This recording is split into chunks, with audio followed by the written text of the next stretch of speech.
Welcome to the Quick Stop F1 podcast. My name is Nyasha and you could have been anywhere in the world, but you're here with us. We appreciate that. Joining me today is my co-host and co-founder, most moisturized content creator in the world, not in F1, anywhere, including all the beauty content creators in the whole world. It's none other than Thandie Sabanda. Thandie! Hi guys! How is everyone? A short clap. Okay. I'm good. I'm good. How are you? I'm good, thank you. How are you, Nyasha? Yeah, I'm good. Guys, yeah. You'll good. be listening to this and it'll be Nyasha's birthday. So if you haven't seen or heard of Nyasha, our founder and creative director and head honcho and arms man, go over to our Twitter and send him a happy birthday or just bombard him on his Instagram, Munch Club TV. Oh, she put it all out there. But happy birthday. All out there. Thank you, Martz. And I might as well introduce you as well. It's the man from one of our favorite podcasts, our podcast brothers in arms. We started at the same time. I love him so much that I invite him to my house for parties, and he regularly decides not to turn up on time, turns up late with a bottle and a smile. And you know what? It's such a lovely smile. All is forgiven. Welcome to the show, Martz. How you doing? Thank you, guys. Happy to be here. I think it's been a while since I was last on there. So it's been, yeah. Do you guys know that we actually got a picture together on Friday? Did we? We have a picture together, yeah. Found it in my phone. Late, so it probably wasn't me. It was you. No, it's in my it was phone. a late picture. Yeah. Oh. I don't remember that. Oh, wow. You turned up late, but you were so drunk by the time the picture was taken, which can't have been that long after you came, that you can't remember. Oh, I do remember it now. I do remember it. Yeah, of course I you do. do. Oh, yeah, of course you do. Yeah. Yeah, of course he does. No, look, thank you for coming, Martz. But look, guys, it's not about me. It's not about Martz or his lateness. It's about you guys at home. And look, make sure you are smashing that like button and the subscribe. And look, if you're listening on Spotify, give us a 5-star review. If you're on Apple, make sure to leave a review under this. And always, there's a Patreon for a ad-free stream. One day I will get that right. Thandie, Italian Grand Prix. I wasn't expecting much, but I felt like I had quite a good time watching it, other than the obvious. How did you feel? I thought I already knew what the result was going to be, but I thought, you know what? There were certain characters, who all the time try and make it more entertaining for us, and I enjoyed it. I was screaming at the TV at one point. I haven't done that in ages. I think so. And I think the good thing about this race was because I think I was expecting, okay, Monza, straight line speed, Red Bull DRS, they'll just cruise past and, it'll be a foregone conclusion. But I think for the first time this season, without the need of a safety car or a red flag to kind of mix things up, we just got a clean racing day with action from start to finish. And it was real F1 heritage. To be honest, to me, that was my favorite race of the season. Martz, Really? as someone who is I think it was, yeah, 100%. I'm trying to think, Zandvoort was the last race, right? That was good. But again, we're looking at, I think that was a red flag. Was there a red flag? I can't remember last week, but there was definitely, yeah, I think that was a red flag at some point. Am I lying? I don't know. Or there was a safety car. There was something which mixed up the race. I'm sorry, my real knowledge has just gone to shit there. But yeah, no, for me, I just felt like it's not often you get... Okay, cool. Thanks, Martz, for that. I'm really so glad it wasn't me who started the old jokes. It's a bit too obvious if it was me. You know what I'm saying? Anyway. Yeah. No, even when it came from a place I wasn't expecting, it still hurt more. Yeah. But I guess Martz, great friend, love you. How did you find the Italian Grand Prix? I wasn't looking forward to this race at all. I I thought it was just going to be just another one of those boring Max wins, DRS train. But surprisingly, I stayed awake for the whole race, I think for the first time this season. And yeah, it was just a great race in general. There was so much action. I think this was one of the best starts I think we've also ever seen. I can't remember if there was much overtaking at the start, but just watching all the cars go around those first two corners so cleanly, I think that was that was some great F1 racing. No, for sure. Honestly, I think it's a really good point. Especially into those tight chicanes. First chicane and the second chicane.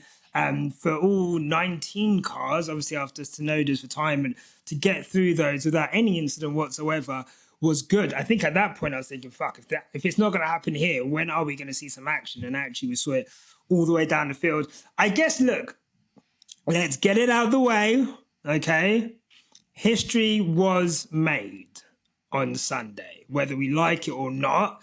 Something unprecedented happened, and Max Verstappen won his 10th race in a row.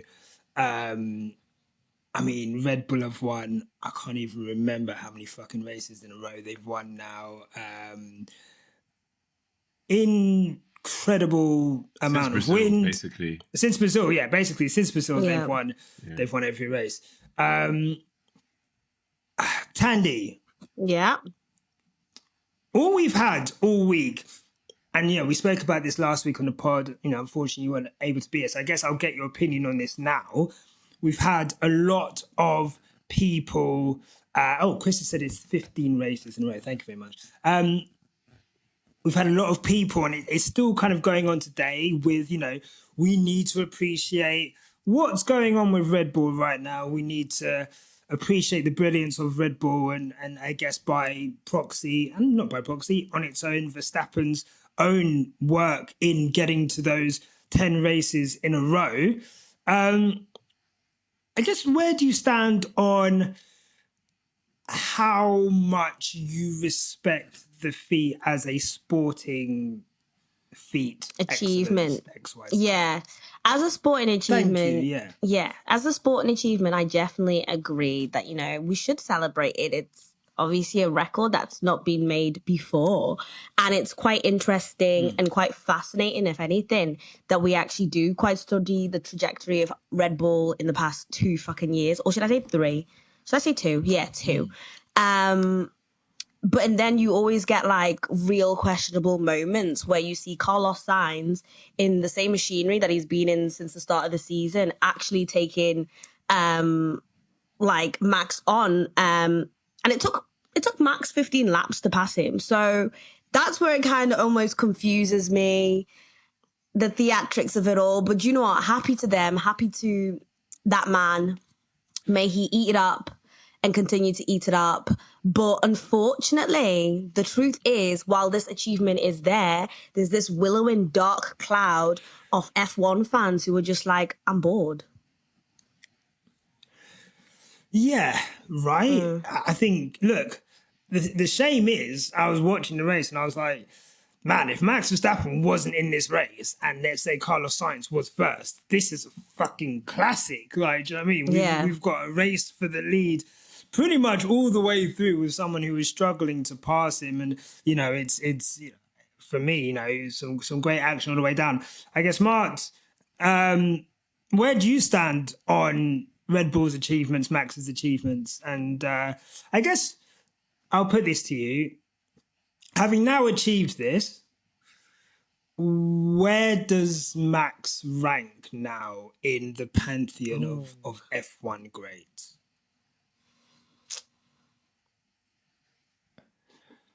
See, Martz is so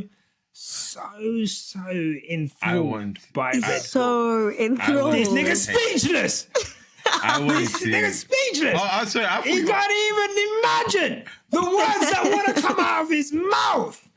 I didn't know. What do I say? How do I describe this? Look, whilst he finds the words that he needs to find, I guess I will answer my own question, and it won't be the first time I've done this on this podcast, so fuck him.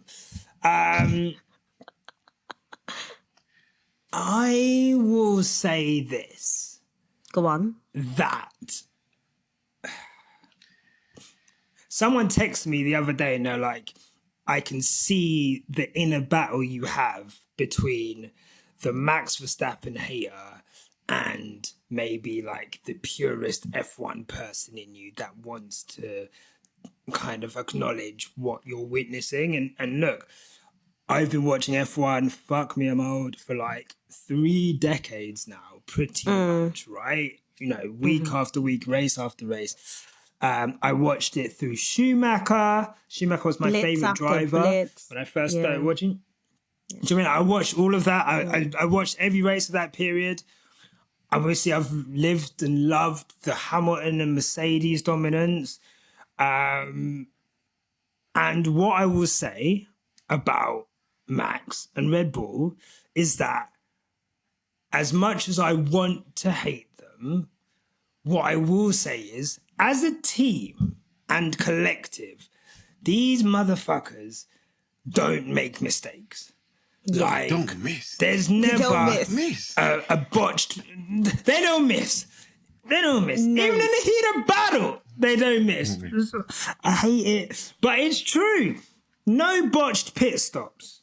No stupid safety car calls which endangers their driver's strategy.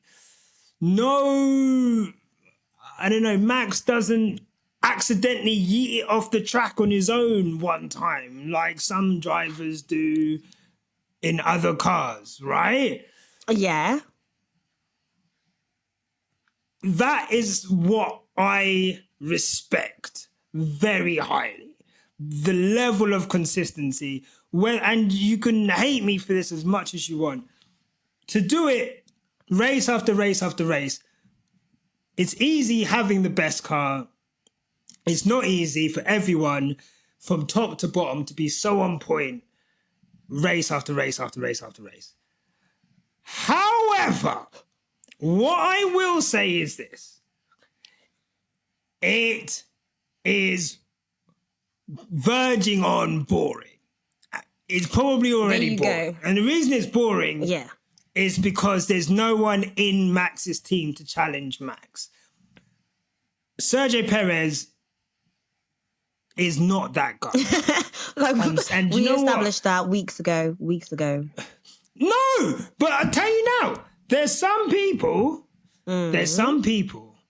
who will have you believe, okay, that Sergio Perez is that guy, but Red Bull have fucked his car so much that he's not able to be that guy, right? But I just want to say that that's not true. Yeah. I'm sorry. I'm not buying into it. Guys, if you really thought Sergio Perez was that guy and he was quick enough to be up there with Max Verstappen, and then they were slowing his car down, he wouldn't stand for that. Do you think if he had a chance to win the world title and they slowed his car down, he would just be like, si, senor, okay. Like, he wouldn't. Like, do you know what I mean? No, he wouldn't. Respectfully. Like, he wouldn't. What? Do you know what is so funny to watch at the moment within this season?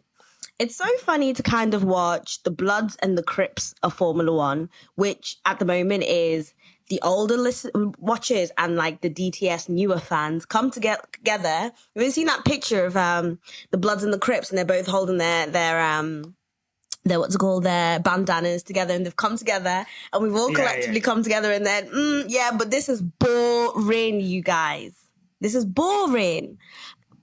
I get it. It's an achievement, and I think it will. I'm not gonna lie. I think what we've actually just witnessed is going to change the trajectory of Formula One and how we kind of look at achievements from now on.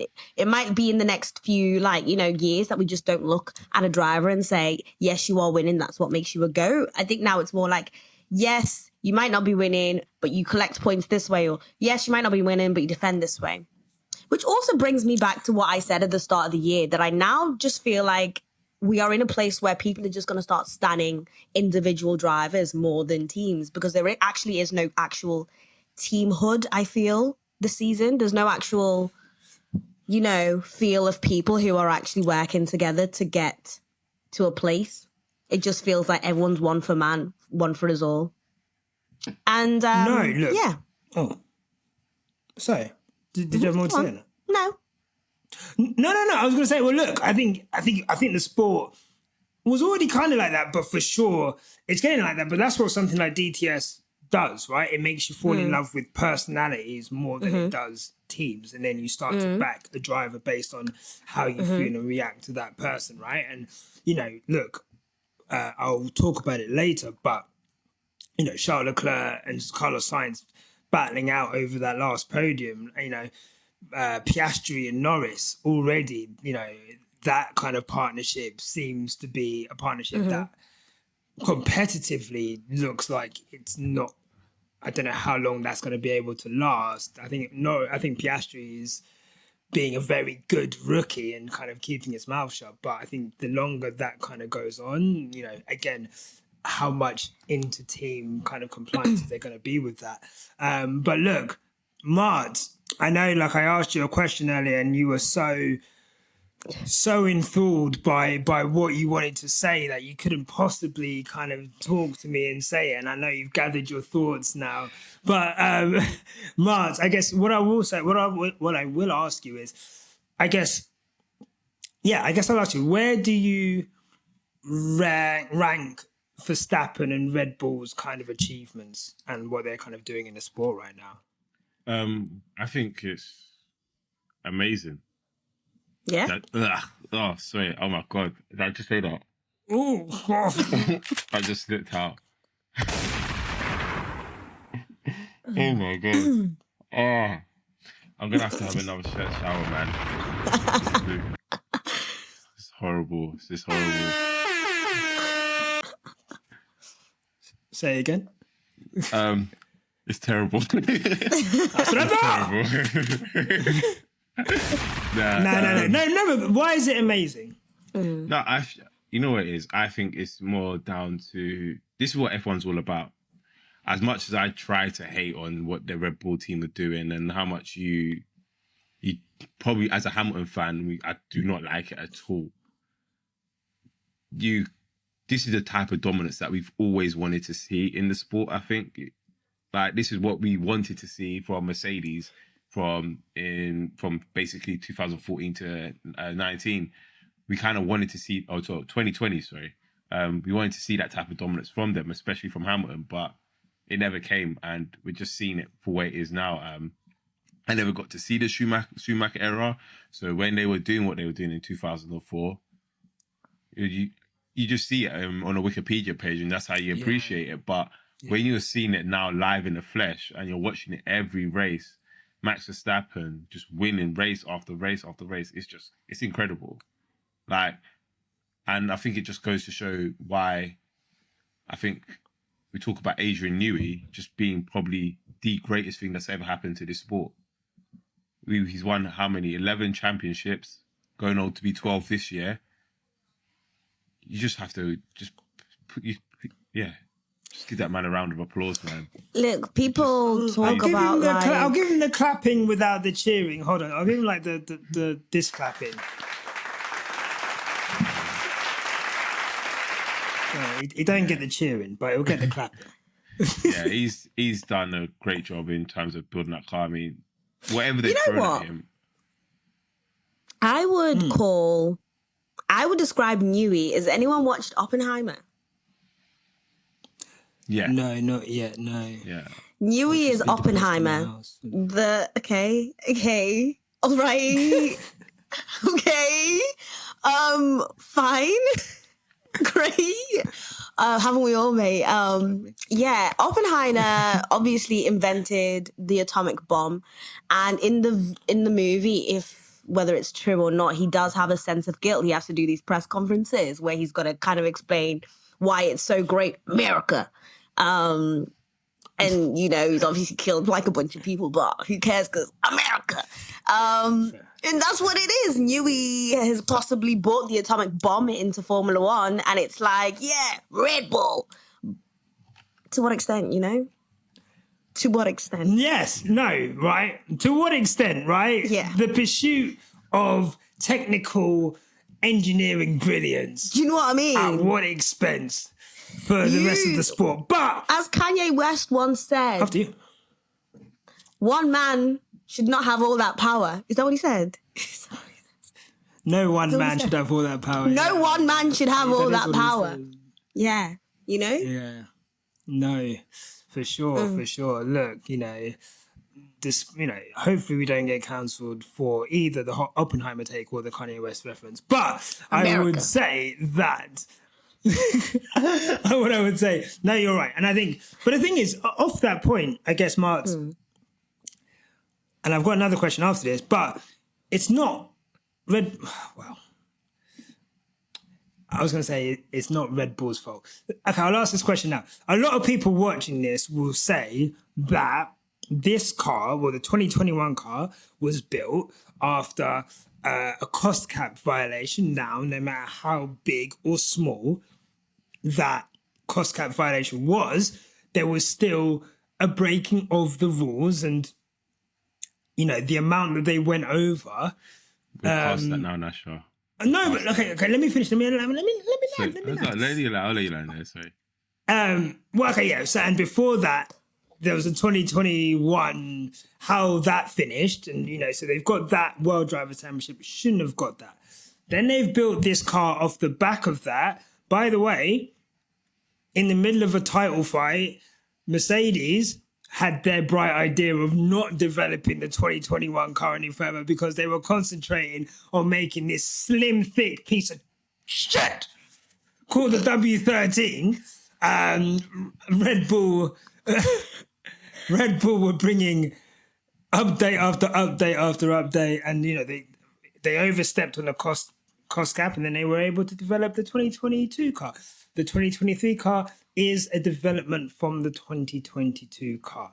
So what do you say to people who are like, the first World Drivers' Championship they got was done under nefarious circumstances. The second World Drivers' title they got was done under nefarious circumstances. This car is an evolution of a car which they cheated on. Ooh, how can I respect a team that seems to have got away with murder twice in a row and instead of being arrested seems to have been knighted? Yeah, I fully get that. I share the grievances, but at the end of the day, it just comes back to Newey, and this was Newey's bread and butter. He's been waiting for this all his life. This is the moment in F1 that he knew this was it. This was his World Cup final, and he performed. He said, ground effect cars. That's it. Yeah. See, this is where you guys are all he wrote like, his thesis on ground effect cars. this is where you guys are like all missing it out. Like people are out here talking about Project Coco Gauff, Project Lewis Hamilton. It should be Project Newey. Get your kids an engineering degree and get them out on that track. Get them kids to face their books. Trust me. Fuck about pushing that ball around. Face Fuck your a books. ball. Not math. Face your book. Fuck a ball. Do you know what I mean? Yeah. As a woman who has eggs, I will be looking for a right suitor who can produce a Newey type prototype with my brain and his engineering masters. We could save the sport. You know what I'm saying? Yeah. Give me 5 years Yeah, though. no. 5 years plus the 18, plus the uni and the experience. Yeah. Even Ugo's gonna be retired by then. The fuck are we gonna be doing? By the time that comes around. Okay. Well, look. Don't Congratulations. worry, we'll be ready for Hamilton's kid. We'll be ready for Hamilton's kid. Yeah. Hamilton's kid. Yes. Just give me 5 minutes. He does decide to do. With Lewis or I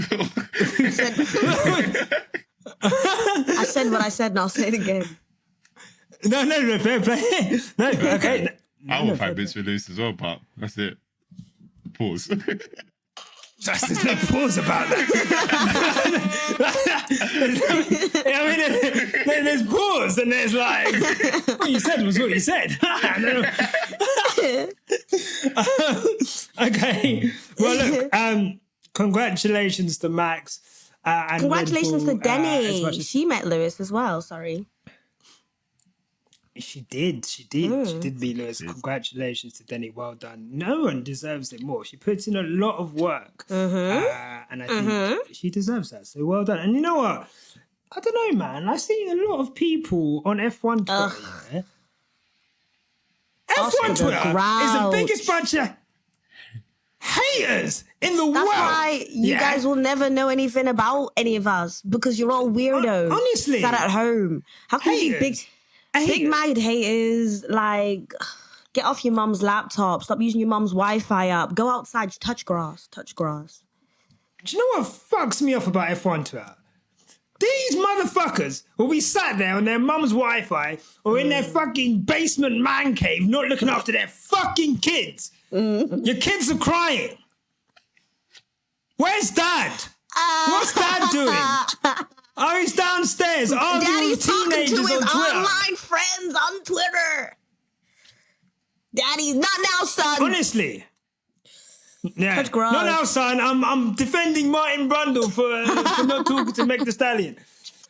These motherfuckers will denigrate any celebrity that goes on an F1 grid, gets paddock passes. As soon as someone, and they're like, more fans should get paddock passes. A fan gets a paddock pass, all of a sudden, nah, fuck this. Fuck this And they guy. start a hate campaign. Let me tell you now, that shit is fucking loser shit, hater shit. Get your money up, not your funny up. Okay? Get your pussy game If you up. want to go, Ooh, okay. I thought that's where we were going with it. I'm really sorry. I think I am though. you're not sorry. And look, you're not wrong, but figuratively, step your pussy up, okay? Yeah. Do you know what I mean? And just if you want to, just fucking pay for it. Listen, and then they when weren't people, with us Trust me. shooting in the gym. They It's weren't with giving us shooting in the gym. broke. they weren't with us shooting Indian. Hide the money, y'all. There's poor people. That's what it's giving. Honestly, but look, it's not about you guys that break on Twitter. It's not about these two. Look, we're going to come back after the break and talk about the Italian Grand Prix after a word from our sponsors. We're What back. lovely Right. sponsors. So, what lovely sponsors. Thank you to all the sponsors. Where do we go next? You know what? Let's do it. Let's do it. Actually, fuck it.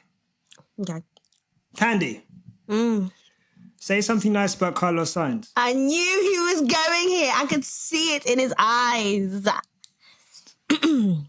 I've actually prepared a speech about Carlos Sainz. Okay? Oh, wow. Yeah, go crazy. I'm normally a woman who has a lot to say. This has to be Carlos's hardest fought podium from what I have seen from this season. Watching Carlos against the Red Bull was almost like, it just reminded me of like the 2000s racing, like the clips that I used to see anyway. And I thought that brought like a really nice sense of nostalgia. It was even more fun to like watch him kind of race against Charles as well. And you know what? I'll give it to him. The boy is the boy this week. Don't get too excited. And it was really nice to see him, like, you know, really take on the fight for third. It was brutal and I loved it. It was actually art. It was beautiful. Yeah. 100 times more entertaining than watching, like, Max constantly finish. And I think Carlos being the person he was chosen to take on this episode of try and make it more entertaining was great. And that is what I have to say about Carlos Sainz. Max had to fight for this victory today. Well, I say he had to fight, but He did though. Yeah. Yeah. He did. And that's what I was saying. 3 DRS. Yeah, that's what I was saying earlier as well, that it literally took Max 15 laps to get past Carlos. How? What breakfast had Carlos had that morning? What was good about that particular car today that hasn't been good about it the past few weeks? It just boggles my mind. Like, I'm happy for Carlos, but I have so many questions. Sorry. I think one of the things with F1, no, that's fine. Look, I think one of the things for F1 this season is the way that between Mercedes, Ferrari, Aston, McLaren, track to track, you just don't know who's going to be the second fastest car. It's so track dependent. I'm sorry, that's very depressing to hear. Don't know who's going to be second fastest.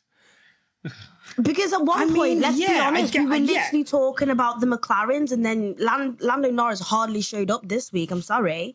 And then, like, at first we were saying the McLarens are like the second. And then at one point, the Ferraris were actually the fifth fastest car. I'm not going to lie to you. In my head, they were. So how have we come to this? Like last week. Yeah. How have we come to this? Yeah. Holes in this. I think, look, there's holes in this sponge. I think the sponge is the regulations, right? You know, we have a set of regulations where, you know, did you say you squeeze? Are you trying to carry on the sponge analogy? I thought you were. Because I'll take it if that's what you said. Because Yeah. you whispered it. And I wasn't sure. Yeah, you half-heartedly put it in. Yeah. Because, Like, you know, I thought you were going somewhere with it. Yeah, no. No, yeah, I was, but I wasn't there. But I'll take it then. Look, what's happened is we've had a set of regulations where we thought, you know, we're going to put all this water into the sponge, we'll wring it out, and there's going to be loads of water coming out. But what we've got is an insipid little bit of fucking tiny bit of water coming out each time. Not even enough to fill all the fucking dishes right now, okay? And it's giving us a dry ass F1 season. But I guess what it does do is race to race, we are getting action. And I guess the F1 purists, or the ones who are looking to defend what's happening at the front, would say, hey, behind Max, we've got all of this fucking going on. You don't even know who's going to finish second to eighth or whatever, right? And then you have Alex Albon fucking popping up in the mix whenever there's a race with, you know, big straight line speed necessary. And, you know, he's creating DRS train. So I guess that's why, Ferrari... Weekly, we choose who's porous and who's not. And apparently Sainz was the one who was absorbent and porous and could take the F1 sweat that was dripping on the track when Max is on the track. Wow. I'm so proud of that one. I'm really proud of that one. You wiping yourself... When you're sweaty, do you wipe yourself with a sponge? Is that... I don't sweat. Is that... Because that's crazy. You don't... Oh, okay. Oh, I was going to make a Prince Andrew joke, but that is not appropriate. So, Martz. What?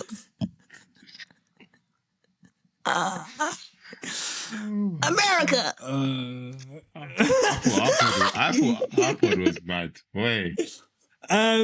No, your pod is still worse than this. Martz. You should see what I have to edit out. Richard hates me. He has to edit so much on our pod. Richard's worse than you. Richard is really bad for it. That's because he's edited out everything I've said. Right. Oh, because he's got to actually do the work and get it out. Okay. Martz, thoughts on Ferrari's performance so far? And I guess, what did you think of the inter-team battle between Sainz and Leclerc, which put on a great show for everyone? Can we talk about that performance with Charles? Because let's talk about it. Listen, someone wants to talk about it. Hold on. Good. Yeah, trust. He said, Nikki, what's good? Go on then. Go on then. I heard he was chatting shit. Go on. After you. So, after you. Obviously, if any of you have watched Pit Stop Fracas, you know there's a lot of cast members that get onto Charles Leclerc. I'm not one of those ones. But yesterday, I looked at that performance and that was simply... It wasn't awful, but it wasn't good either. Ooh. It wasn't good. Speak on it. Charles, listen, I'm sorry. Max was there for the taking and you didn't help your boy at all. He just didn't help his boy at all. He just left him for dead. Sainz was struggling, fighting Max. If Charles had put a bit more effort into, like he did when he was chasing Sainz and Checo, then maybe the race could have turned out a little bit differently. Maybe, I mean, it's inevitably it'll still end up in a Max win. Yeah. But I feel like Charles just he wasn't good at all. Let me play devil's advocate. The pace differential between one, there's a difference between chasing down Sergio Perez and chasing down Max Verstappen. Like, we've established that. Perez is fucking washed. Also, there's if Ferrari were if he was quick enough to challenge Max Verstappen, I guess, you've got 2 cars worth of dirty air, you're in a DRS train. I don't think I saw many third cars able to pull off a move on the second car in the DRS train because of the fact that the car in front also had DRS. So, and because the straight isn't long enough for the ability to slingshot past with, the extra slipstream, it would have always been difficult. So I guess from my point of view, I understand where you're coming from. I hear it, but I feel like Charles was like, he was just on the edge of DRS. He kept being on the edge. Like sometimes he'll drop out, then he'll just get back in, and he'll drop out again. But he wasn't really giving it much beans to... I feel like Charles is a much better driver than he showed yesterday. And I think he could have gotten closer to Max and actually pressured Max in maybe helping Carlos even to move up further and creating a bigger gap between Carlos and Max. But I just don't think he just thought, you know what? At some point, Max is going to get into the lead. I can possibly get P2 or P3. And I think that's what he settled for instead of trying to actually help his teammate trying to do something and giving Max that extra pressure. I just think Max had it easy from Charles's side. Whereas when it's like, for example, if it was Max and Checo against Carlos, they would have beat him up. They would have beat him up. Like that video of when they're in a playground and they're like just beating that one guy up for the gang initiation. Yeah. That's what it would have been like. It's just that... I just feel like Charles was just there, just happy to watch, and it's like... It's as if he's like playing possum. It's like he accepted his fate like time ago, weeks ago, before the summer holiday. He was like, this guy's going to continuously win. And then I kind of see, okay, you're trying to fight. I agree with you, Martz, by the way. Okay, so now you're in a fight with your teammate who's been really like pulling the load. What I feel with Ferrari at the moment is it's like they are against each other more than they are the actual rest of the podium. It's like they're fighting against each other because they're both coming from a shit house team, but it's better to be the less shit house than the... It's better to be the shit house that's not in... What am I even... I was going to say, it's better to be the bummy one, the least bummiest one in the bummy crew. Yes, there you go. Woohoo! Got it out. Yeah, the least bummy one in the bummy crew. And so they're fighting against each other to see who will do it. So sorry, that could not come out my mouth. But yeah.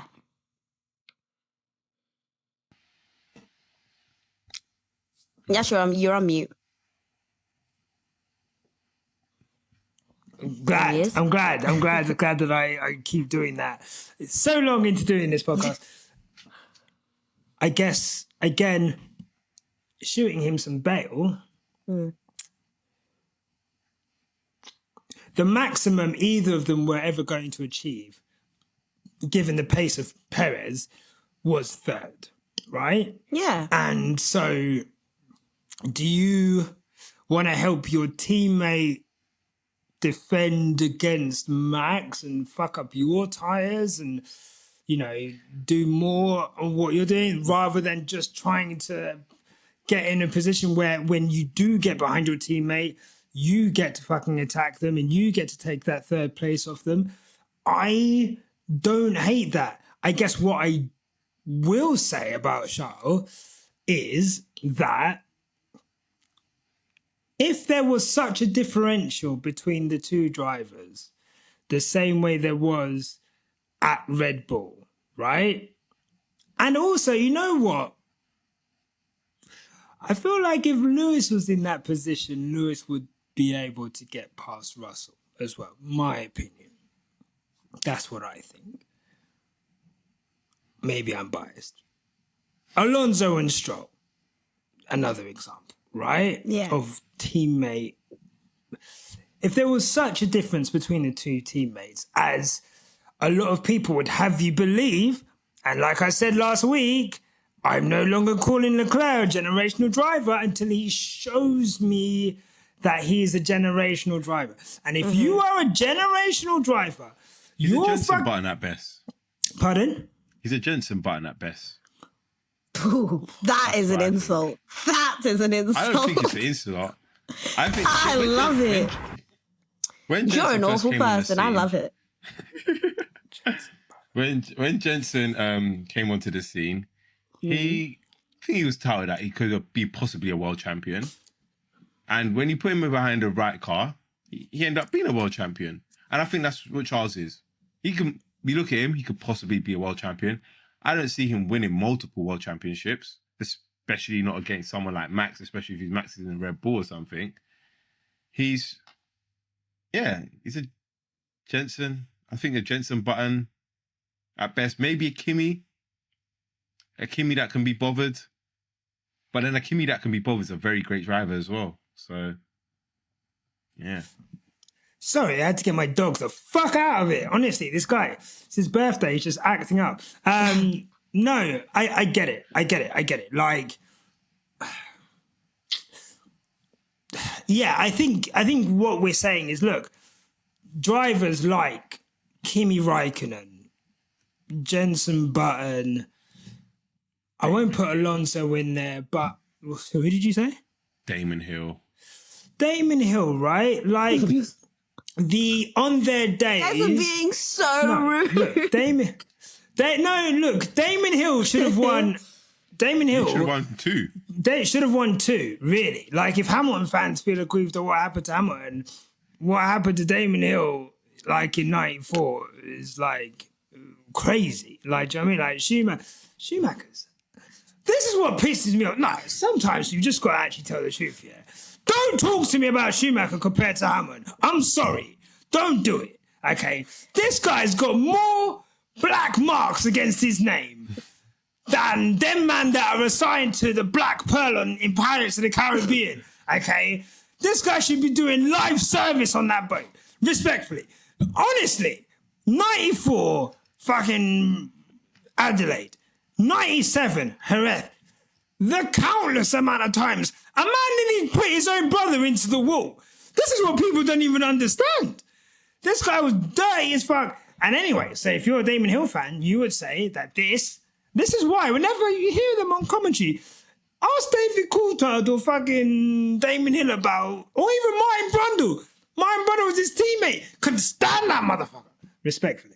So I'm just saying, Damon Hill has a right to potentially, we say Lewis has 8. Damon Hill could be classed as a 2-time world champion. However, he's not. He's not.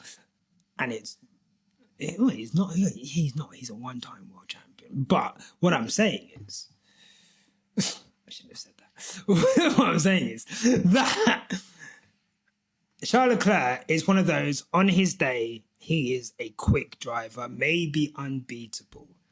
But those days don't happen. The bozo gene, you guys. It's the bozo gene. It's look, this guy was that far away from doing what Verstappen done to Ricciardo in Azerbaijan. And if he'd done that in Italy, at Monza, costing a podium, I would have, honestly, that would have been some incredible shit. I would have loved it. But this is what I mean about Charles. If you were that good, if you had thought that long about the race, if you were really preserving your tyres so that you were in a better position at the end of the race to overtake Carlos, who was struggling with his rears from God knows when, you would have found a way past. You should have found a way past. He had one shot. He had one shot and he missed it. I feel like he had Just more like- than one. Well, he had Even one worse. major chance, Yeah. and he was at Havertz in front of goal. Just Don't get at Arsenal player. Okay, no, yeah. Leave that shit. I'm God. Okay, don't I'm get. sorry. Let the guy live. Okay. Anyway, but it's true. One shot, you're gonna take it, or you're gonna fluff it, and air kick it, and that's what I feel for me. I don't know, Thandie. Like how, like you not hate. You really don't rate Carlos Sainz as a top driver. Let's say. Like I think you respect him. No. Okay, cool. I You don't respect understand Carlos. how he's anyone. So Okay. I don't I don't see how want he's to put anyone's words in top. your mouth. That's Go the on. thing. Yeah, go on. So, do you think Charles Leclerc is that much better than Carlos Sainz?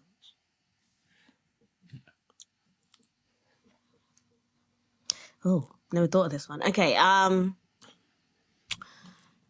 agree with what you have just said.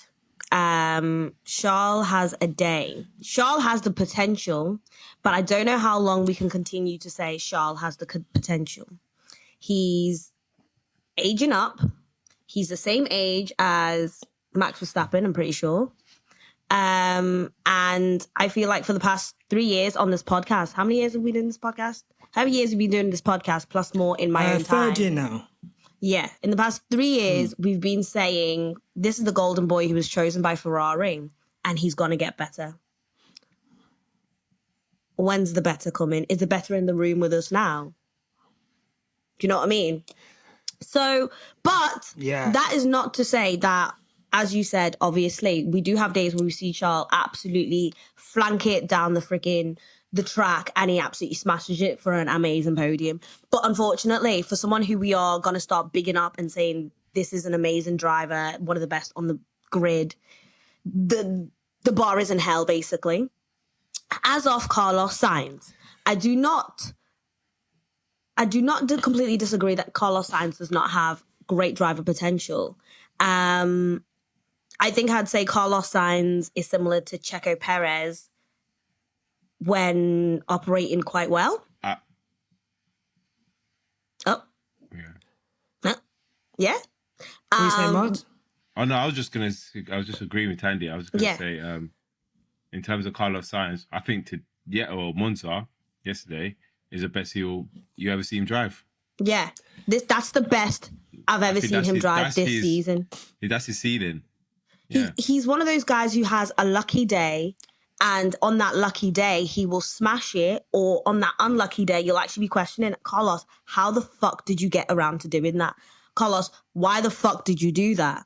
And so that's why it's always been hard for me to kind of say Carlos Sainz is this amazing person that everyone puts him up to be. I think hyped up of being in the car, in the Ferrari boys, being part of the Ferrari boys mafia, gives him this podium that amongst F1 fans that I just simply have not kind of seen the diamonds encrusted around him yet. I'm just seeing diamantes.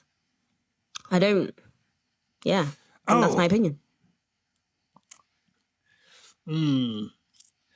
Okay. You know what? I'll back He it. came from Sanucci. Sanucci, yeah? He's Sanucci. Man got the Instagram He's Cuban. Sanucci, trust. Oh. But then again, he did chase that guy for his watch, so maybe he's not Sanucci, you know what I'm saying? Hey! Let's talk about that. And where was Charles again? Where was Charles to back his friend? Hey! Man said you must become pussy. Huh? There you go. Man, run him down. He said, not in my... Run he him said, down. Not in home country. Do you know what I mean? No. So... No. I can't believe that. No. Big up Carlos Sainz for that. Big up Carlos. Like, man said, I'm going to run you down. That's gangster, man. Had to run a man That is down gangster. in my And you know Air what? Force. Now I got a crease in the middle. Come on. Come on, I know road tunes.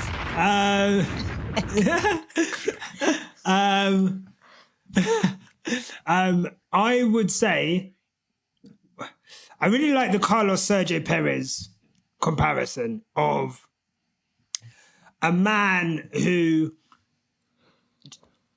when he was at McLaren, that was his level for me, where you've got a team, you're able to get a podium. If there's an opportunity to get a podium, you'll get a podium. And, he's maximizing the qualities of that team. I think in a top team, sometimes the lights are too bright. But we can't ignore the fact that Carlos Sainz put it on pole. Carlos Sainz defended against 2 Red Bulls very, very fucking well. And defended against his teammate very well. And I think a lot of the time, more often than not, if that situation is there in front of him, he'll make the most of it. And I think that for me is the sign of a good midfield driver. Someone who, when the opportunity presents itself, they will make the most of it. But I don't think he's made the most of the car that he's I hate that term, good midfield driver, I genuinely Why is that, Martz? When a driver is in a top team and you're calling him a good midfield driver, he's ass. I'll be real with you. Checo Perez. I hate when people call him a good midfield driver. Like, the best he's going to be is a good midfield driver. Okay, but he's in a top car. So it means you're not good enough, genuinely. I mean, obviously you need good midfield drivers like Hulkenberg and whatnot, but they're never getting into top teams. But I just the hate midfield drivers. When you're in a top team, it's like okay. The midfield drivers are the really people that you don't post on the gram. It's that relationship. Yeah. Don't even tell your old uni mates about him. Right. So no. So, okay, that's fine. I just you had flashbacks. You know what I mean? No, just not seen. Just not seen much on Thandie's, but that's I have 2 Instagrams. Don't start. Just not seen much on the public one. Bye. That's all. But no, I understand what you're saying. I understand what you're saying, and that's fine. And that's fine. Let's not get into it. That's fine. We're in a public forum. Yeah. We're in a podcast.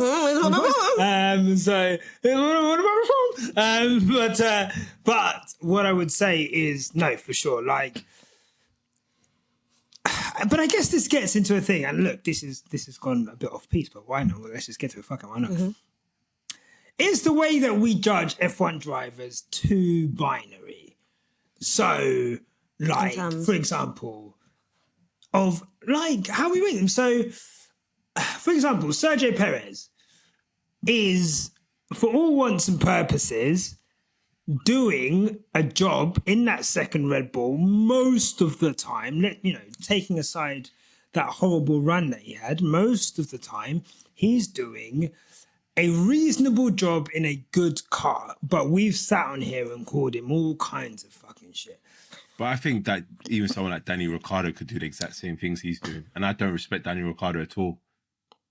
So, wow. I think when you have about 14 other drivers that can do... Sorry, I really don't. But you have 14 other drivers, I say, that can do exactly what Sergio Perez is doing in that Red Bull. Just in the Red Bull. I wouldn't say they could do it in every other team. Yeah. But in that Red Bull, I think there's about 14 other drivers on that grid that can do what he's doing or better. Yes. Okay, fair. Yes. And by the way, I'm not a Daniel fan, but I'd never go as low as comparing him to Daniel's level. However, yes. Wait. So you're saying Perez is higher than Daniel Ricciardo? In terms of ability? Yeah. Yeah. I would actually say that. Yeah. I would say that. I'll say that with So if confidence. Red Bull were to replace Sergio Perez with Danny Ricciardo next year, you think that is a backward step? Same results. It's just that it's just that Daniel's willing to accept it. Daniel would happily sign a contract that says you are the contract would say, "Hi Daniel, I Daniel agree to be the second driver I'm and happy agree to to be have happy to be here, we'll smile and take pictures with the mascot and accept that the car will be 10 seconds ahead of me at every single race. Yours sincerely, smiley face, Daniel Ricciardo. The thing about Carlos, the difference between Sergio is Sergio signed a contract that specified that you will be an equal machinery and you will be equally treated and you will have equal strategy, and then he was screwed over. Daniel would actually accept it. Daniel would sell his soul away to Red Bull, whereas whereas Checo was bamboozled, unfortunately. Bamboozled. I like that. Thank you. No, it's okay, man. Like, honestly, there's a lot of people that would say Checo signed that very contract that you're saying Daniel signed.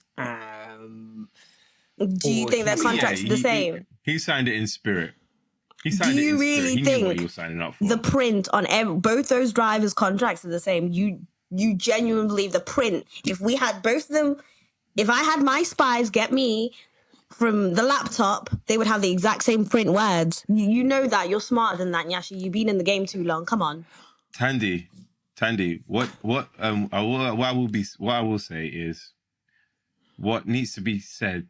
Sorry, is it what's understood does not need to be said. Mm-hmm. What's understood don't need to be explained. Perez knew exactly what he signed up for. We know what happened. From Seb Vettel, we knew what was happening. And we knew once Max got into that car, who their number one was. So you don't have to explain it. You know what's going to happen. You know who's going to get a preferential treatment. And that's fine. We expect the best drivers to get preferential treatment. Every best driver got it. Alonso got it. Hamilton's got it. Who else? Vettel's got it. Wait, who's got it? Huh? Hamilton got it with Bottas. He did. When What you about have Bottas George? next to him, huh? I'm with George. George is not the best driver. I said the He's best not. drivers get it. No, but like Hamilton got it with Bottas, but does he doesn't have that with George, and you'd argue that in a more powerful situation with more world Nyasha, drivers. do you really want me to get started on George Russell? Nyasha, we don't want to go into this Do you want conversation. me to get started on George Russell, right? Let's do it. This is a quick stop everyone podcast. Like, if I'm not gonna censor, man. If you want to say something, say fucking Joey. It's not. This pod will end up going into tomorrow. Bro, do you understand? You know what, yeah, I'm not even gonna lie to you. The whole day when Lewis signed his new contract, oh my God, fucking Lewis signed a new contract. We'll talk about that in a second. I put one tweet out about George saying, I didn't even know George had signed a new contract. I just assumed that like George was going to be around. And I think I tweeted like, oh, George Russell, black adjacent for like 2 more years. For like 2 hours, we got 0 interactions on that tweet. Do you know how mad it is for us to get no interactions on a tweet? Everyone who listens to this podcast hates George Russell.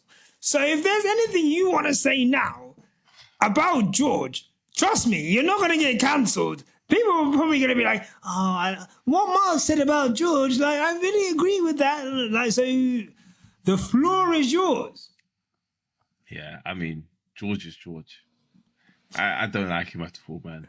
I'll be real with you. I don't like him. I don't tell him to his face. When I meet him one day, I'm going to tell him to his face, I don't like you. There's nothing they can really say, man.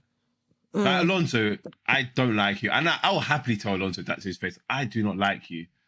So George is the same thing. It's just, he gave me very snaky vibes. Like, I know everyone loved that comment when it was Hungary 2021. And he's like, oh, sacrifice my race for Latifi. I saw right through that. I saw right through it. And I called it out and I said, listen, this guy is just chatting for the cameras. Like we call him PR63. That is it. I cannot stand the guy. He's just so snaky. I feel like he's cost Hamilton potential wins and positions in, especially last year. I think there was a good chance that they had a potential that Mercedes could have got a win last year. And in Zandvoort, I feel like he just left Lewis up. He left Lewis up for dry. Again, it's just I just don't like him, man. Like I'd rather Rosberg be Hamilton's teammate, and you know what Rosberg did to Hamilton, and I just you know what it is, yeah.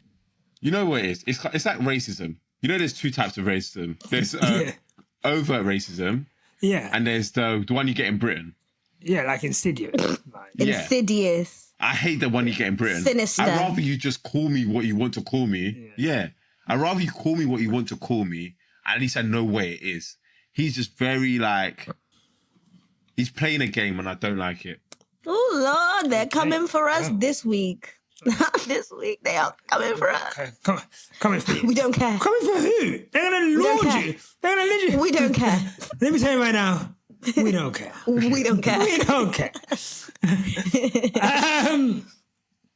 Thandie, Yeah. before we get into Stars and Donkeys, Lewis Hamilton, 2 more years. More years. How do you feel about that? And obviously, his performance of the weekend. I was in bed when the notification came through and it was like, Lewis Hamilton, 2 more years. And it was like, 2 more years. And it's kind of like, 2 more years, which is, it's like a panic scare, but at the same time, it's like, oh, 2 more years, cool. So yeah, the man looks great in the Mercedes colours. What can I say? Probably the best thing to ever happen to the sport. I definitely agree. Newey and Hamilton are very like this in terms of best things to ever happen to the sport. I'm happy for him as long as he's happy. 2 more years and then what? I don't want to question the then what. Do you reckon? Well, I think so. I think I think more he years. wants kids. I don't think he does. I think, honestly, I think 2 more years, 24, 25, see where Mercedes are. But he'll be thinking the whole time, like, new regulations 2026. Could I? Like, if we're the best team, I could do it. It could happen. Mercedes have always had strong engines. It's a new engine regulation. Why wouldn't we be strong? Me and Aldous were talking about this on Friday together, and we were just kind of talking about, you know, the similarities between Lewis Hamilton and Alonso in terms of how they both love this sport and they're like egarity. Do you think that Lewis will ever kind of be similar to Alonso, that he will literally go on into his, what we would call old kind of days into it? Because I mean, Alonso is also committed to the entire thing. Alonso has no kids, according to Aldous, and I didn't even realize. And obviously he's just split up with his girlfriend. Yeah, he just split up with his girlfriend, you know. And so I know how that feels. we've all been there, you know. Welcome to the singles club. It's slipping away from me.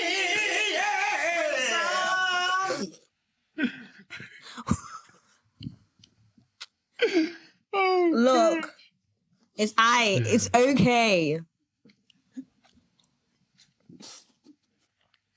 No, but I'm really sorry about that. Red wine, lots of red wine, plenty red wine, Look, plenty red wine. You'll be fine. You'll be fine. You'll be absolutely fine. Don't worry about it. Hennessy and Ray, that's it, man. Hennessy and Ray Yeah. together. Yeah, why not? You need healthier coping options than that. Don't take that from Nyasha, because Nyasha As your vapes. brother. I quit vape, so but Red you on know, Saturday. That is hey, Whatever, look, okay. look, let's not talk about what my coping habits are, okay, or whatever narcotics I use, because that's neither here nor there on the Pixel Bit Fun podcast, okay? That's okay. Jesus hate this fucking podcast. Christ! There's a fucking snitch session over here. Fuck is this? excuse me. Oh fucking! We were just air out this whole bitch. I Air out this whole bitch. right now. We started talking about my Instagram and I just started fighting. I started air out. fighting. It's fucking Anyway, crazy. Martz. Anyway, Martz. Anyway, It's all Martz. right being single. It's all right being single. It's all right. You're a good-looking fella. You'll be alright. You're tough, right? Yeah, you tough, right? You're tough, right? You're right. Niggas break up every day, B. You tough, right? Sorry. I'm sorry. Yeah, but no, commiserations. Hamilton. I'm happy. I think, look, if this was like a few years ago when he was like flirting with becoming a full-time musician, and I think he had Diddy in his ear, like, yeah, you could do that, take that. Then like maybe he was gonna do it. But I think take that. Let's go. Let's go. So I think then I was a bit worried about it, but I think now he realizes that it's nice to have hobbies. I think he realizes that this is my thing. I race fucking motorsports. I race driving like cars, the best cars in the world. I'm still pretty much as good as anyone on the grid. I can do that for as long as I need to, whilst doing all my other shit on the side.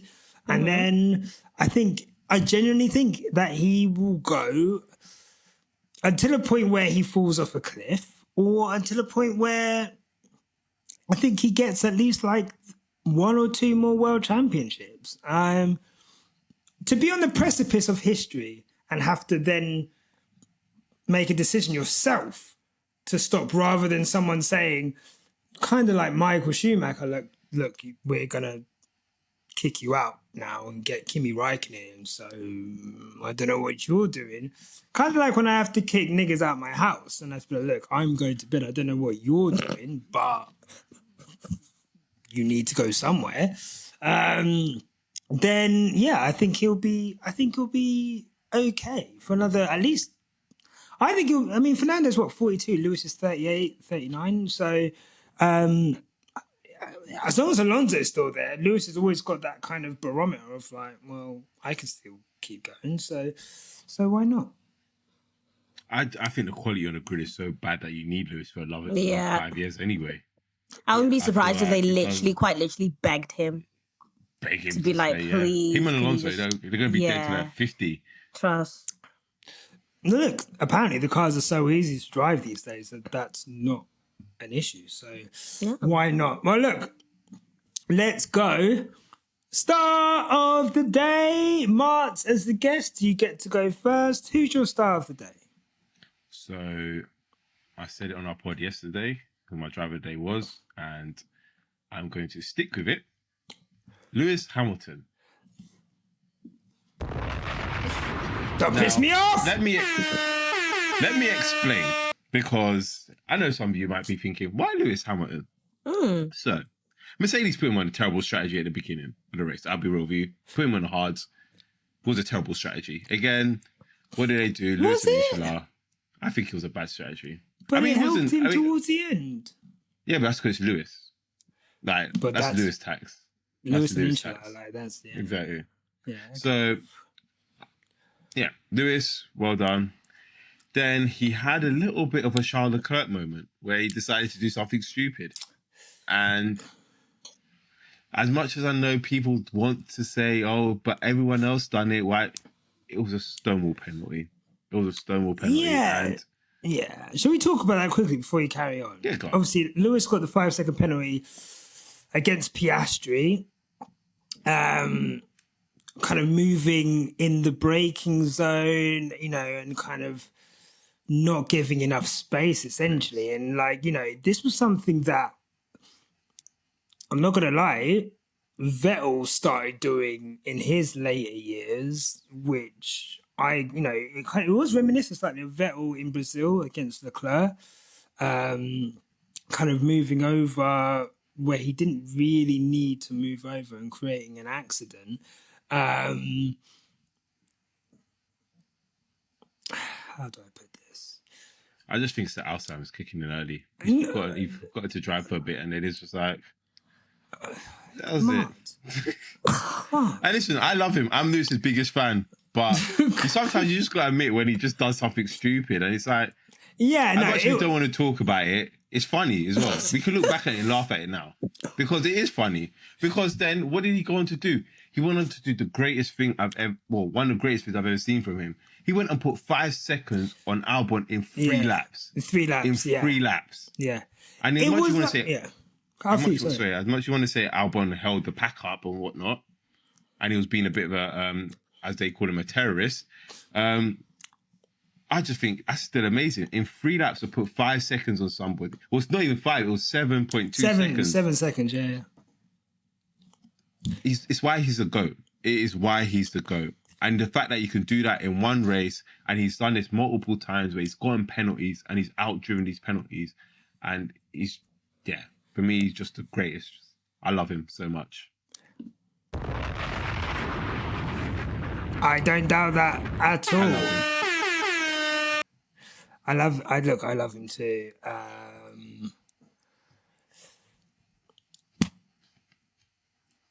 It was a bit of a bozo moment. I'm not even gonna fucking go into it. I can't be bothered. But Everyone has them. He was wrong. everyone He was has them, wrong. and also he was in the He wrong. apologized as well. And he apologized as well. I think that was good. I think what I liked was that what was funny in 2021 was that everyone was like, well, Lewis could have given Max more room at the chicane. And then literally everyone went through that chicane and they either bailed out and went down the fucking exit road or they just gave up the space. And people realised that you cannot overtake round the outside, round a corner, other than one person!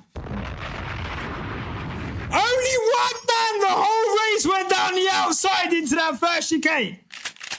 Who was it? Lewis, Carl, Davidson, Hamilton. There's levels to this, okay?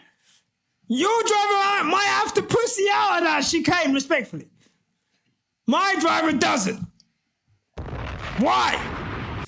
Because the racecraft, when he wants it to be, is very good. Obviously, what happened with Piastri is not good. But I just thought that move around the outside of Alex Albon was just incredible. Now, look, obviously, tyre differentials, X, Y, Z. But he's still going to make it happen. And that's why I'm like, as much as it was a dud strategy, he lost places at the start and, you know, pretty much nowhere for 75% of the race, allowing him, and also, you know, the commentators at the start were like, oh, he's not eating into that gap to Piastri that much, you know, the medium tyres might not be working. He was saving them, and then at one point he was like, right, fuck it, it's hammer time, I'm going to go for it. And I think it was an absolute lesson in tyre preservation, aggressive overtaking, and then, like I said, to pull off that fucking 5-second gap, 7-second gap in three, 4 laps was incredible. So I highly agree. Thandie, There was a bit where I was worried, when he was in the lead of the race and he was on the hard still, and then everyone just kept passing him. He was dropping like a stone. I was just a bit worried then. I'm glad they brought him in. He pulled at it that through. point. Yeah. I'm glad they brought him in. Thandie, thoughts on Lewis Hamilton? Oh, did I already get your thoughts? Because you were like, he's the best thing. Yeah, he's a goat. Yeah. I mean, he's a goat. Great guy. Say no more. Thandie, your star of the day. Despite obviously my bad words on him, I will give it to Carlos Sainz because the efforts that were shown in this week's race, astounding, fantastic, impressive even. And I was impressed. And so I just think with Carlos, the only thing that would make me really respect Carlos if this was consistent, if he comes next week and he's got the same energy, if he comes from the next 3 races and at least puts in the same energy of trying to get close to a podium, then I'll accept it. But it just feels like once in a blue moon, you see what I did there? Once in a blue moon, you see? We see the side of Carlos, but I'll give it to him. Sorry. Could you explain the blue moon? So last week... She said earlier... Huh? Oh, sorry, go on. Last week was a blue moon. It was a blue moon that we won't get now for another, like... Oh, shit! The blue moon! Oh, fuck! Every time someone says shit like that, I always just like assume it's like misinformation. So I'm like, you're not going to trick me. Fool me once, shame on you. Fool me twice, shame on me. And like, I got tricked once. I'm like, I'm not looking at my window. No. I don't care how fucking big the moon is. Okay, I'm big on, like, I've got moonstones. But yeah, once in a blue moon, he shows us something. But I'd rather it be consistent. But it did entertain me, as I did say, seeing the Red Bull and, you know, the Ferrari going head to head. And at one point, like, Max taking the lead and then completely losing it because of Sainz, his efforts. That was stuff we haven't seen in years. Bellissimo. Bellissimo, bellissima, bene, bene. Okay, good. Yeah, really, two really good picks. My start of the day But is I would also like, sorry if this was yours, to give some props to Albon as well. yeah. I think that was going to be mine. So let's Sorry. do it anyway. Yeah. No. That's absolutely fine. I think he deserves all the fucking credit, man. Like, for him to get into sixth place. Seventh place, that was it. Sorry. Seventh place. In a Williams, again, look, we knew they were always going to be quick. Well, they were always going to be able to be strong around here because of their straight line advantage. We saw it last year with De Vries when he stepped in for Albon. And there, Albon said, like, out of all the races I didn't want to miss last year, Monza was the one because I knew just how quick we were going to be around there. And he proved that this year. I think his qualifying performance was incredible. And his race was incredible. To keep the two McLarens behind pretty much, the whole time was great. And I guess, we had this discussion last week after another great, performance in Zandvoort. But I guess Thandie, I don't feel like I've not been able to ask you much about Alex Albon, but like, where does he rate on your kind of F1 driver? Oh, I don't know. I definitely think what I wanted to say is, in terms of people who really stick their elbows out and can defend till the cows come home, Alex Albon is probably top 3. Sorry. Top 3. Ooh. 4. I like it. He's so good at it. And like, I don't know if anyone's noticing, but he just keeps getting better and better at it. And if he continues in that trajectory, that's what you need. Oh God, the word of the week today has been trajectory. I've said that a lot. But if he continues on that path, that is such a good skill to have, because you have drivers who are top 5 and don't know how to stick their elbows out. Bottas. Do you know what I mean? Look, do you know what I mean? Please. I still haven't forgiven him for France. I was gonna say the Mexican guy, but okay. France, Mexico, Abu Dhabi, like, what the fuck was this guy? Like, anyway. Yeah.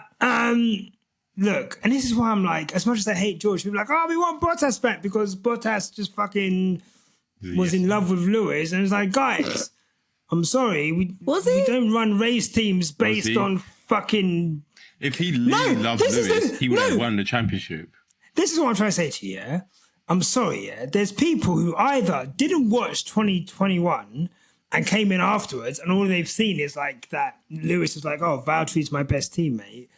Or they watched 2021 and like we're watching different things. Because I remember the Spain incident where he wouldn't let Lewis pass even though he was on a different strategy and like didn't let him pass for fucking ages. I remember Mexico. I remember fucking, what was the other one you man just said? France. I remember Russia. Remember Russia? Like fucking... And his performance in Abu Dhabi, like, Perez was up there, able to fucking... Anyway, let's not get into it. I promise you, there was times when Bottas, I swear, would just be driving, and then he would just go, okay. This guy was looking at his fucking phone, actually. I've got something on that later, to be honest. But, no, Alex Albon, great. What I wanted to ask you guys quickly... Mm-hmm. James Vowles doing what looks like a great job at Williams. Mm. Is it? Because I saw a tweet from Aldas and I kind of agree with it. Which is? He said that James Vowles is doing, was it letting just Albon? Should I on Albon? Just pit him early and just hope for the best. And that is kind of what they've been doing. Ooh. It's what they used to do, kind of like he used to do at Mercedes a bit as well. And it works sometimes. But also, I get it, but I feel like at Mercedes, they went for an aggressive undercut with Albon. I feel like he pitted laps and laps before anyone else pitted. Like, he pitted Early. And because they were like, we're not going to let anyone. So that was an aggressive strategy. So for me, I don't mind that because that's like, you know what? No matter what happens, track position we're going to have. I don't care how early it is. Track position. If people pass us, fine. But at least we've got track positions. No one's going to undercut us. We didn't see that at Mercedes. There was times where we were begging for us to do the undercut and it never happened because we were just so sure and whatever. So I get what you're saying, but I guess also, okay, let me say this. Let's say if Williams continue on whatever trajectory they're on now, right? They're probably going to finish, what, 8th in the constructors? Maybe 7th? I can't remember where they are. If they continue on this trajectory... Might be 7th, right? Right? Yeah. If they continue on this trajectory up and Mercedes continue on whatever trajectory they are, right? 24, 25. James Vowles, Mercedes team principal, who says no? Me. If Lewis is still there, me. I wanted to know where he was going with that. What a weird thing to say. No? You're scaring This is the a host. guy. He's got, huh? I said I'd rather Mike crack. Why? He's scaring the Aston host. Martin have just bottled. Exactly. Aston Martin have just bottled 3rd place in the fucking championship. Exactly. I'd rather him than James Vowles. I'll be real with you. Oh, And wow. James Vowles he had his chance. I do think Toto needs to step back though. I do think Toto needs to step back. I think they need a new voice there. He's not running the team as efficiently as possible. What do you make of Toto's comments about records not being important? It's only for Wikipedia and... I can't use the word I want to describe Toto. We'll bleep I it don't out. like Toto. Like Toto's another one I just don't like because I just feel like that's a bitch made comment. I'll be real with you. Like who says something like that? This is a flipping sport. Like really? This is a sport where you literally were about to break a record with Lewis Hamilton. How can you say some bullshit like that? Really? That man actually my blood. What I boils want to when say hear is him. this. I'm not going to lie to you. We had season upon season of DTS, of Christian Horner. There was a point where Lewis or Toto was talking and he was like, oh, fuck off. Like, do you know what I mean? Like, Red Bull at no point respected what Mercedes were doing at all, ever. And I think this is what I want to say, right? When Mercedes were having their dominance, none of these people who are telling us to respect the dominance were telling us to respect the dominance. And they're saying, look, you guys went on for fucking 8 years and you had all this dominance.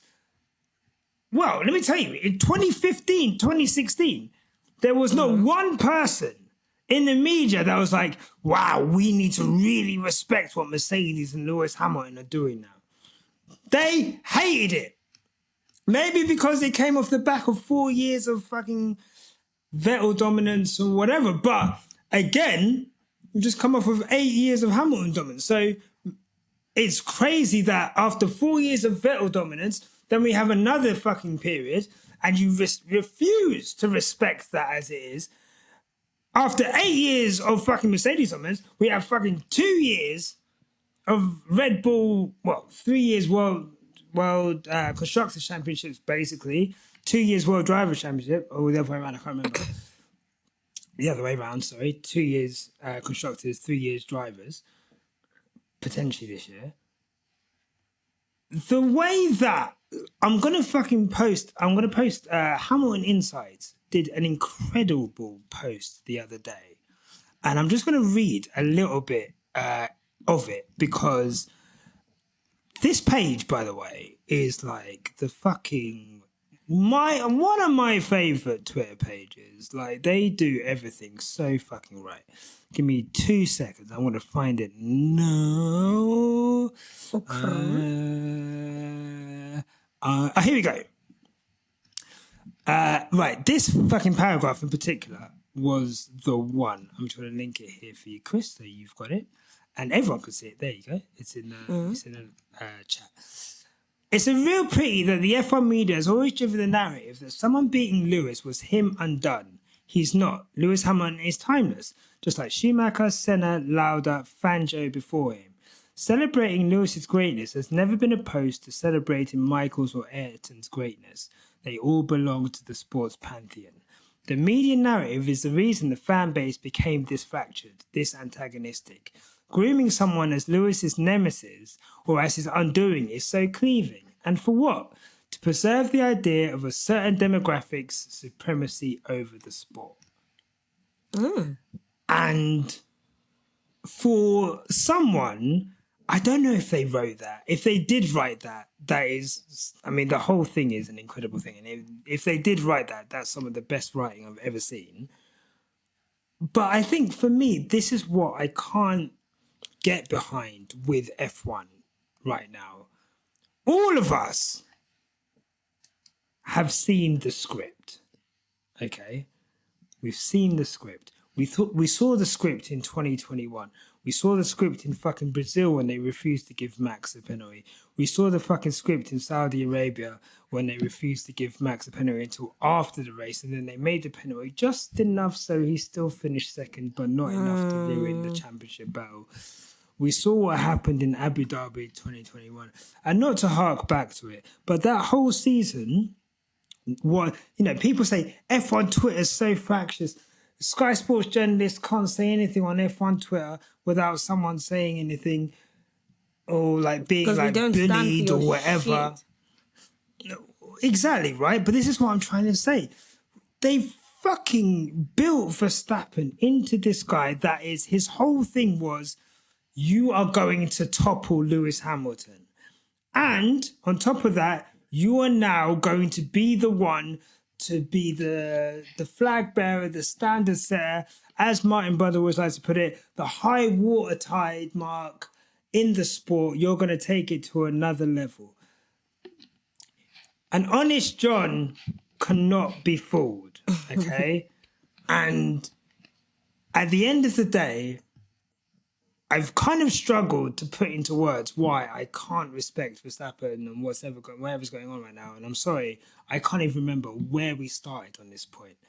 But what I'm trying to say is, what's happening in this sport, I can't respect what's happening because of how they've presented it to absolutely everyone in this sport. And they expect us, these people, like I said, obviously, Thandie, you're a little bit different. But a lot of us consume this sport. Like, you know, there's people like me. There's people like you don't consume every fucking little bit. But like I said the other day, if I fucking watch 3 practice sessions, qualifying session, a race, plus fucking build up and after, I'm committing over, let's say, what, 7 hours of every fortnight to this sport. So over the course of a fucking 7 times 24, 700. Yeah, that is a whole working day. Like 168 hours a year, at least, just watching the races. Let alone the hours I'm spending doing a podcast, or reading articles, or watching other shit. You can't pull the wool over our eyes. They try to pull the wool over our eyes. Yes, I can respect what they're fucking doing right now, but the way that you've packaged it, you can't be mad at people when it leaves a sour taste in their mouth. And that's what I wanted to say. That is where it's at. I know that I've veered really far off of where we were because I can't actually remember what started that. But that's how I feel. I literally can't remember. I was talking and I was like, I can't actually remember what started that at all. But maybe, James Verstappen, Mercedes, Maybe. Who sees? Oh, Let's see. It might work. It might work. We'll see. My start of the day was album. Let's do donkeys before the red wine catches up to me. My donkey today is Nico Rosberg. Remember that fire in the booth when Drake was just reading off his fucking phone? Why the fuck is man on his phone doing the driver interviews? Like, what is there on your phone you need to fucking reference whilst interviewing the drivers? And also, it's like he had like a little script. It was like, Carlos, you did so well out there. You defended so well out there against the Red Bulls. How did you find that? Why are you looking at your phone? This guy, I just don't understand. Honestly, I've got no donkeys other than this guy because he just infuriates me by doing just like the most banal things which shouldn't be done. Like, do you know what I mean? Like, why are you always barefoot?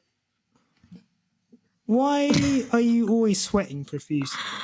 Do you know? Why are you looking at your how phone like on the podium? Like, you know how like comfortable I am in your house? How I like yeah. you know, and people will be like, look at me, and I'll be like, well, this is my family home. I think that's the mentality he has. Nico Rosberg's one of the dons that come to my house. Party starts at 8, 9:30. Can I get a Tupperware box? Who does that? That's crazy. That's who Nico Rosberg is. Terrible. Like, respectfully. Awful, that was you. So, you just know where to hide your Tupperware. Anyway, Martz, who's your donkey of the day? Oh, Alpine. They're just bad. Ooh. They're so awful. bad. They are so bad. They're really bad. They're awful. Really bad. What's happening? The fact that we didn't even know Ocon retired until the end of the race. Trust me. Crazy, man. Trust me. Yeah.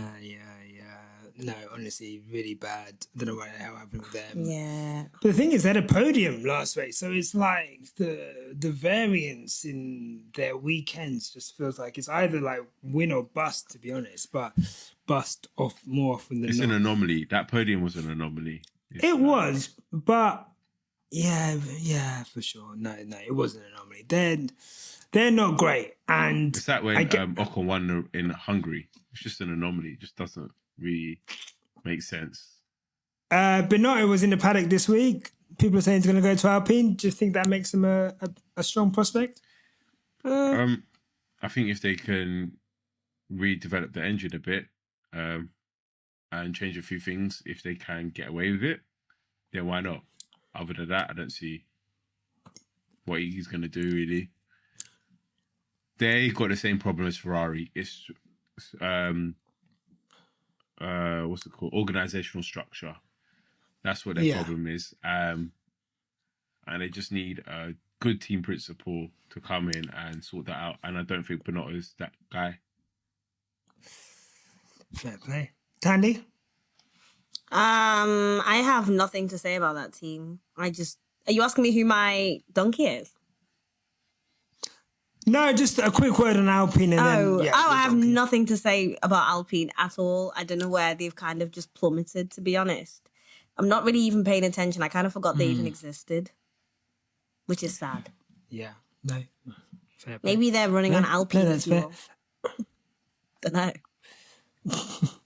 Who knows? Save the planet. Why not? And that's important. Who's your donkey of the day? Charles. Charles. As I said earlier, every time one of them has a good race, the other one will always look like a bum. And unfortunately, it was you today. There's no ifs, there's no buts, there's no in between. When they both lose, they're both bums. When one loses, you are the other bum. That's just how I feel about the entire team at the moment. Charles showed up, tried to fight his teammate who'd been fighting for his life the entire race, tried to fight him for freaking third place, didn't get it, and then turned around and said it was the most exhilarating race he's had in a while. I think that's embarrassing. If you think that was exhilarating for you, that isn't great, is it? Do you know what I mean? I don't think that's great that you found that a great race, to be fair, Charles. I think that's awful, if anything. So yeah, I'm going to give you the donkey of the day. Fair play. Yeah. I feel like he's playing the team game, but yeah, also I don't care. Could have that dog. How many times have we said he doesn't have that dog in him? How many more times do we have to say it? Like, Do you know I what get mean? it. No, Like, for sure. he does so much talking and barking when he's like interviewed. He's like Scrappy Doo. My friends love to call me Scrappy Doo. He's like Teddy, bro. Teddy's silent. There's nothing you can say to Teddy that will make him bark. But if Teddy sees a big dog on the road, or he hears the door is the most compromising situation this nigga has ever felt in his life. Woof, woof, woof, woof, woof. Unbelievable. This guy, actually, let me get him back in for his birthday. Give me 2 seconds. You guys. It's his birthday today. His birthday. Wow. He didn't tell me it was Teddy's birthday. What? So Nyasha shares the same birthday with his dog? It's truly genius stuff, if you ask me. Everyone's parents was active on New Year's Day, man. Trust me. Oh, is that how many months it's been? 9. Yeah. Oh my God, that's crazy. That's actually so true as well. New year, new baby. And here he is. You know, people online call him the Quick Stop mascot. Here he is. He's looking at the mic like, why have you got that in front of me? I'm not saying anything, bro. Yeah, no, the lights are bright. You don't want to be here. Hi, Teddy. I met him for the first time. Hey, Teddy. Teddy. Okay, you're shy. You want to act shy now? Okay. Happy birthday, everyone. Bye. Bye. Happy birthday, Teddy. This guy. You want to act all big all the time. Now you don't fucking... I love how Teddy's being used in relation to Charles LECLERC, who he has no idea who he is. That's Charles LECLERC. Do you know what I mean? The lights are too bright. Oh, I don't want to be here. Oh, I don't want to be here. But all talk when the mics are out and you're being interviewed by exactly. Nico with his mobile phone out. Do you know what I mean? It's just not making sense. Like, honestly, I think the chat should match the action, and unfortunately, it never does with him. All bark, no bite. Okay, well, look, fair play. Well, look, those are our stars and donkeys. Mm-hmm. And that is it. I think we've covered the whole race. Thank you to everyone. You know what? And Martz, thank you to you. You know what? I really love everything you guys are doing over at fucking Pit Stop Fracas. Congratulations, by the way, on 100 episodes. That's really fucking amazing. You guys are... honestly, very important in this space. I want you guys to know that. Yeah. A lot of podcasts start and you see them start and then you wonder where they are a year or so later, they fucked off. And you guys have always been there consistently. And I think that's really commendable. So I really want to give you guys your flowers. Yeah. And thank you to you, honestly. You're all right. Turn up the next spot I have. If you turn up after 10:30, you're not coming in. But that's neither here nor there. Thank you, Martz, for coming on. Thandie, anything else before we go? Not at all, lad. Not at all. Okay, Martz, sorry, I didn't give you an opportunity to say anything. Was there anything you wanted to say before? No, nothing much. Just follow us on Pit Stop Fracas on TikTok, Instagram, Twitter, of course, Threads. But don't follow me. That's it. There you go. Follow the brand, not the person. Not the man. That's a refreshing thing to hear. On this podcast. But no, thank you so much for watching this show today. It's my birthday in an hour and 40 minutes. An hour and 40 minutes. He's so old. An hour and 40 minutes. Okay, yeah, cool, wicked, thank you. Thank you, everyone, for listening to this podcast. If you want to like and subscribe, make sure you do that on this fucking YouTube, Spotify 5-star review, Apple Podcast review, Patreon if you don't want to hear all the fucking useless adverts. And until the next time, we'll see you then. But remember, no matter what life throws at you. Thandie? Keep it on the black stuff. There you go. Take care, guys. Have a lovely evening. Bye-bye. Bye. Bye. Look, mate, if you've got this far, clearly you like what we do. So here's a link to subscribe to the Quicks Up F1 family. Give that a click. And here's another link to some more cool on our channel. Sorry, cool stuff. And remember, no matter what happens, keep it on the black stuff. Click the stuff. Click the links. Click the links. Click the links. There. They're there.